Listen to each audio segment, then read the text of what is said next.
Hello, I'm Rod Ross with MedLogix, and we're here today to provide you with training on the ML7. This is a video to provide supplemental training to staff personnel in addition to the initial training that would have been provided at the time of installation. The training video should not be the only training for anyone using or processing the ML7. The ML7 Operator's Manual should be referenced and reviewed. The ML7 is the first software-controlled microqueratome to provide advanced performance and safety features such as load compensation during the flap creation to provide a planar flap that will optimize post-op vision and rapid recovery.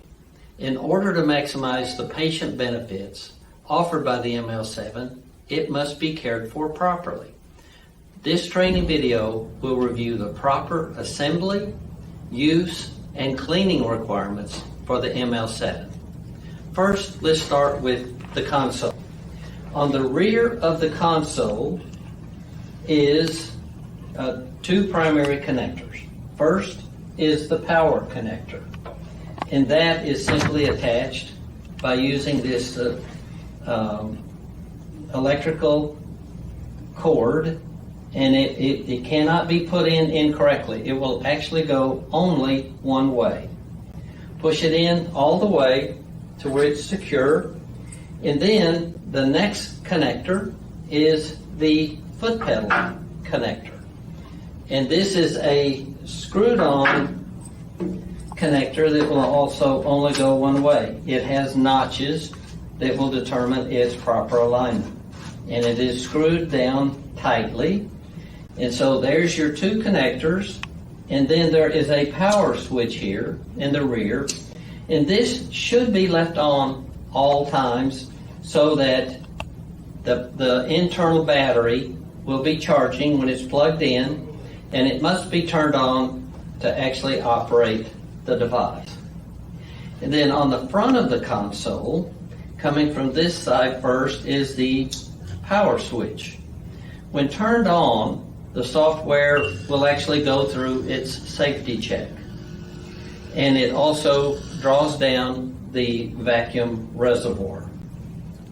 Many doctors will actually use this device at somewhere between 550 and 600 on a routine basis. The vacuum is the only thing on the console that is adjusted, and the lower the vacuum, the thinner the LASIK flap. The higher the vacuum, the thicker the flap. And then you get over to this side, you have the vacuum tubing connector. This is a simple Colder connector, and this must be pushed down to accept it, and you will hear a firm click, and it is fully attached. So this is your vacuum line, and then the other connector is the ML7 handpiece, and this is a LIMO connector, so it's a red dot to red dot, and it also will snap into place, and that is fully connected. So this device has software-controlled performance functions and features and software-controlled safety features.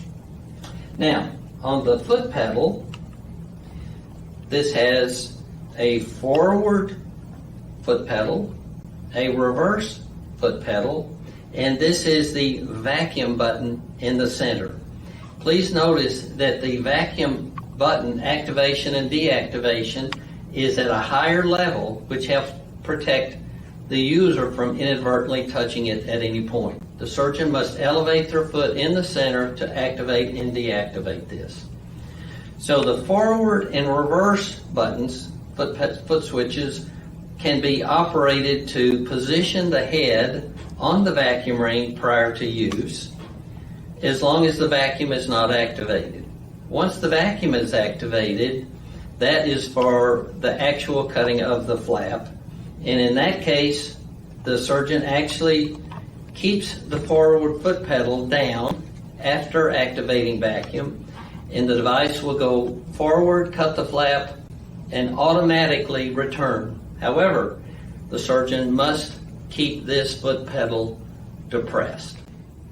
The handpiece is small and lightweight. It has two 6mm diameter motors with planetary gearboxes inside. One motor drives the oscillation of the blade. The other motor drives the head forward across the vacuum ring.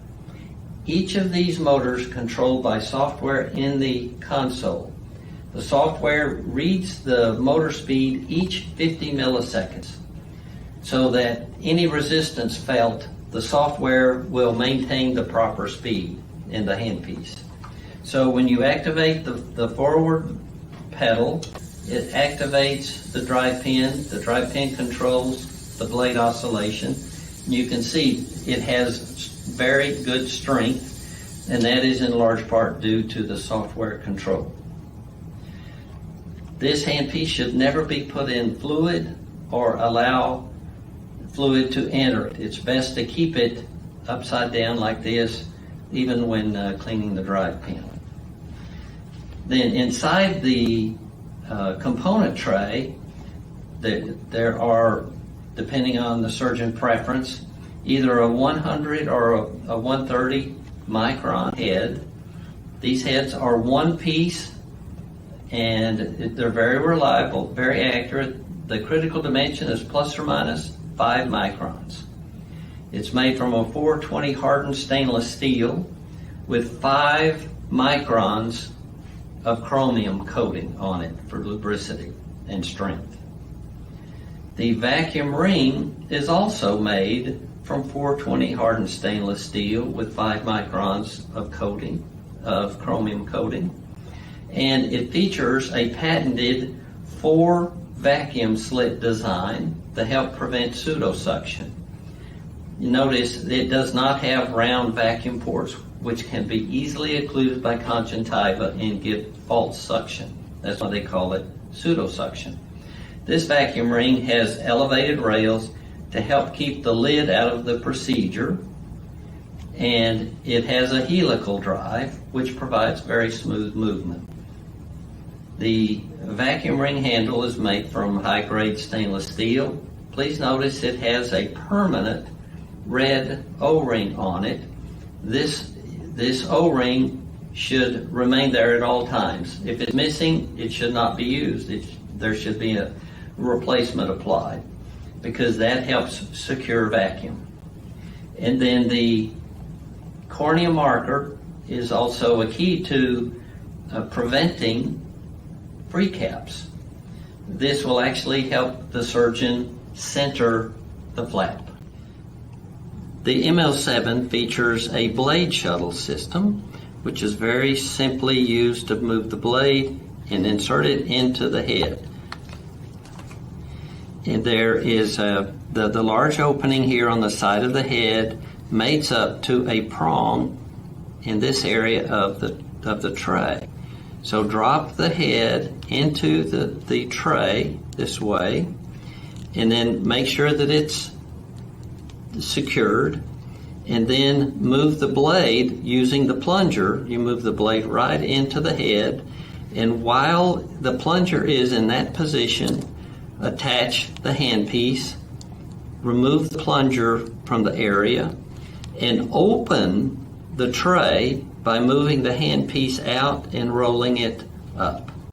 And then press the forward pedal on the foot switch and make sure it's oscillating properly, and you're ready for surgery. Now the head and blade are attached to the handpiece.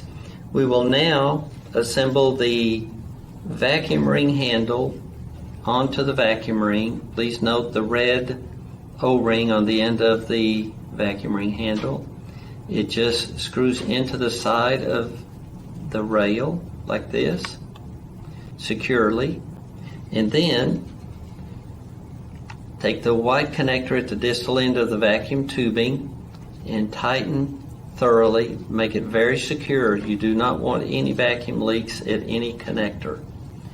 and then hold the vacuum ring at the lower area like this, and then take the handpiece, also hold it at the lower area.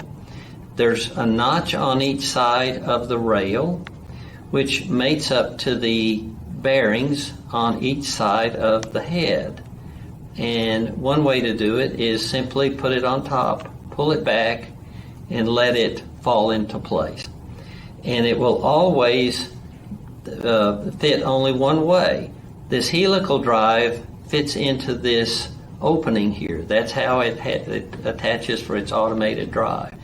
So put it up here, pull it back, let it fall into place, and then only touch the forward pedal on the foot switch enough to get it attached. And you'll know it's fully attached by just gently pulling it back, and that way it's ready for surgery. And then there are, you don't want to put it on too far. The surgeon will have their preferences. If you needed to move it back a little bit, you can use the reverse on the foot pedal. So we're ready for surgery. The technician will put it down on its side until the surgeon is ready to use it. And then we will use the eye marker, hand it to the surgeon. The surgeon will mark the cornea appropriately. Then the technician will hand the surgeon the handpiece assembly. And then the surgeon will align the hash marks on the vacuum ring to the lines on the cornea. Press the black vacuum button on the foot pedal. When the beep is heard, it's telling the surgeon that the surgeon can proceed with cutting the flap. Press the forward pedal, leave it down, and the device will back up automatically, and it will always return to its exact starting point. The surgeon will then press the black vacuum button. That will relieve vacuum. The surgeon will hand the device back to the technician, and nothing will be done to it because it's ready for use on the second eye. One of the things that we were told by surgeons that have used other devices in surgery was that if it jammed on the eye, they had difficulty in removing it from the eye. So we developed a wrench that allows the surgeon to actually remove the device easily, simply, quickly if it were to jam on the eye. So let's assume that it jammed on the eye. Use this wrench, put it on this nut, break the nut free, and then remove the nut quickly. And then it simply slides off the eye. And then it can be reassembled by putting there's a number on this, and you put the number on top, slide it into the groove like this, and then reattach the nut.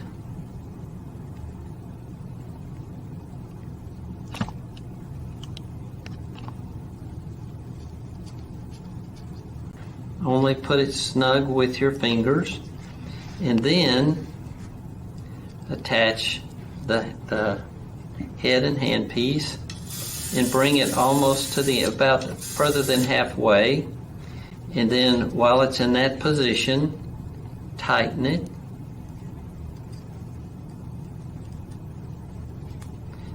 Be sure not to over tighten. This is a soft nut to secure it easily, and then test it on a pass and make sure it's operating properly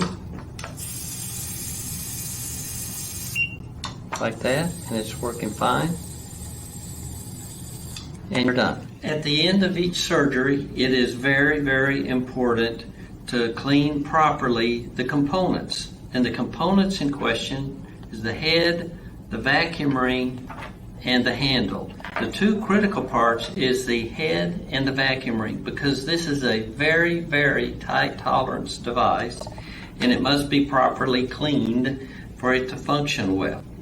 So the way this works is to use distilled water and thoroughly clean all cavities and open areas with this small brush, both sides, the blade cavity and then the blade exit cavity in all of these areas, and then use the larger brush to get more of the outer area, and this must be done after each procedure. And be certain to clean the rails which interfaces with the rails on the vacuum ring, so that after each component is properly cleaned, it goes into this ultrasonic basket. So on the vacuum ring, it's important to thoroughly clean the vacuum slits and the underside where any material could have been pulled into the vacuum path inside the vacuum ring. Thoroughly clean the rails on each side and clean the helical drive like this to make sure no material is remaining on it. Clean the surface of the vacuum ring like this, and the cavity inside where the handle goes inside, and then put it in the ultrasonic cleaner, and then be sure and clean this vacuum handle well. It's always best to also put a syringe and blow any fluid out of it after you clean it. And then put these inside this plastic tray ultrasonic cleaner. It's important that it be a plastic tray, because if it's a metal tray, it can actually damage the chromium coating on the heads and the vacuum ring. Between procedures, it's best to clean it for 3 minutes in the ultrasonic cleaner. However, at the end of the day, it's best to go through the same cleaning procedure, and at the end of the day, leave it in the ultrasonic cleaner for 10 minutes. So between the cases, it's best to ultrasonically clean it for 3 minutes, and then soak them in a separate bath of distilled water and get any material off of them there. And then between the cases, you can autoclave them in a sterilizable tray or something that can endure the high temperature. But then at the end of the day, and this is critically important, each of the components must be blow dried thoroughly, like this. Make certain that it is completely dry before it's put away.